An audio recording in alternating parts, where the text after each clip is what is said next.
Travel tips para sa senior. Ligtas at komportableng biyahe. Kahit long flight. Hello ka-senior!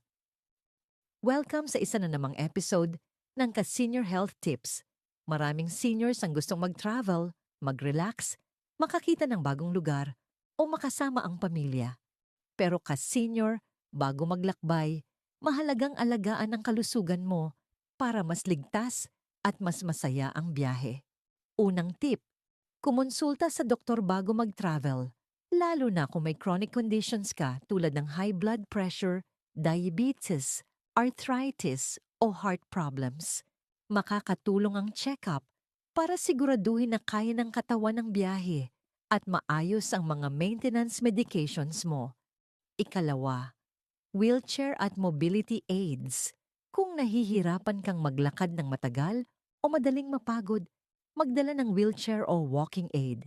Ito ay makakatulong para maiwasan ang pagkahulog o strain sa katawan at mas makaka-enjoy ka sa biyahe. Ikatlo, compression stockings. Kung matagal kang nakaupo sa eroplano, tren o bus, ang compression stockings ay nakakatulong maiwasan ng pamamanas at blood clots.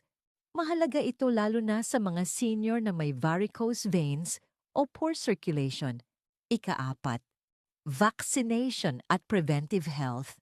Siguraduhing updated ang iyong flu shot, COVID-19 vaccine, at iba pang recommended vaccines bago bumiyahe.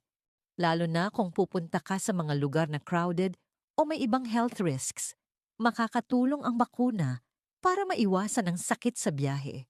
Ikalima, planuhin ang pagkain at inumin. Uminom ng maraming tubig para maiwasan ang dehydration. Iwasan ang sobra alat, matatamis at greasy na pagkain.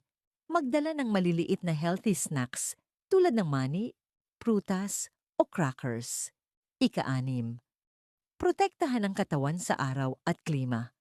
Gumamit ng sunblock at sumuot ng maluwag at komportableng damit. Kung malamig ang lugar, magsuot ng layers para mapanatiling tama ang temperatura ng katawan.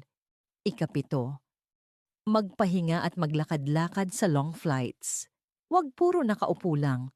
Tumayo at maglakad-lakad kada 1 hanggang 2 oras para maiwasan ang pamamanas, blood clots, at paminsang pananakit ng likod o binti.